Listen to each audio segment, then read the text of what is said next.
So I took my first sick day after honestly about 6 years of work. I get paid time off and I got personal days, but I've never taken a sick day. And I think it finally caught up with me after about 6 years. So honestly, I just had to take a break, and I came out here on the trail. Um, to be honest with you, I kind of had feelings of guilt and honestly just feelings of being lazy for taking a personal day just for my own mental health, because I start to notice some negative um, things happening in my own personal well-being that just signaled to me that I needed to take time off and just away from everything. um, so honestly, I was out today and I didn't even bring my phone. And right now, as you saw, I'm just on the trail, just on my bike, just trying to free up some space mentally for myself, just to honestly just to get back into a good rhythm that's healthy for me. Um, so I think as I'm being out here, as I'm processing, as I'm kind of riding through the trails, hopefully I can uh, think about, what does it mean to take more time to myself?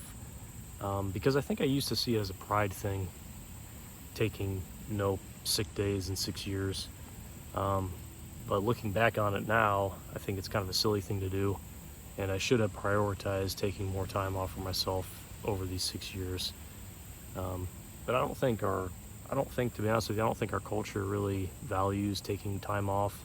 I don't think our culture really values taking sick leave and mental health days and everything like that. But I think it should, and I think it's necessary. So as I'm just kind of being out here on the trail, it just makes me think that moving forward, I need to create a better schedule for myself, and prioritize actually taking time off, and what that really means. So hopefully I can get back on the trail soon, and hopefully working, especially in software engineering, hopefully I can create a better balance in my own life. Um, because it's hard. It's hard to keep a balance when you're always expected to be online and attentive to your phone, particularly your smartphone and screens and emails and everything. It can just kind of become overwhelming, and I think that's what happened. I think I just was at my end, and I absolutely needed a second to recharge and be away from everything.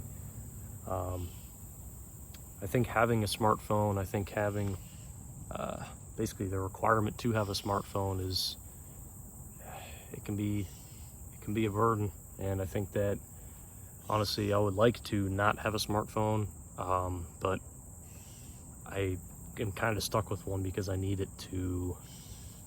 I need it for um, some things, like for work. So I don't know how to break the tie of a smartphone. I'm sure that you've all thought about that as well. I've thought about it in the past, and I've been without a smartphone for about 5 or 6 months, and it was extremely difficult. Um, because I was away from my email, I didn't have the ability to use um, like the authenticator applications for two-factor sign-in, which is really what the biggest pull for a smartphone to me is having the ability so I can sign into two-factor accounts, which is pretty much any account that you have now. Um, and I found that very difficult to do and very unreliable to do on a dumb phone. I don't know if there's a better alternative, but that's just the problem I was encountering. Um, but I noticed that I was beginning to feel like I was missing something um, when I didn't have my smartphone with me. And I hate that feeling because it feels like I'm so tied to this device. I wish it wasn't the case, but it is. Um, and when I had a dumb phone, I just felt like I was missing a part of myself, and I felt like I was missing just something, whether I was missing communications or calls or emails. And but I wish I was, I wish that I had the ability to become more present. And I think that not having a smartphone is how I can do that.